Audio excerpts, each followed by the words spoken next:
खुदावंद के ज़िंदा कलाम में से पढ़ेंगे। ज़बूर की किताब, उसका 3rd ज़बूर। ए खुदावंद, मेरे सताने वाले कितने बढ़ गए, वो जो मेरे ख़िलाफ़ उठते हैं बहुत हैं।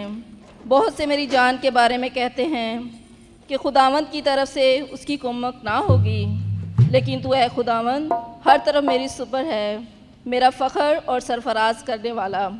मैं बुलंद आवाज़ से खुदावंद के हुजूर फरियाद करता हूँ, वो अपने कोहे मुक़द्दस पर से मुझे जवाब देता है।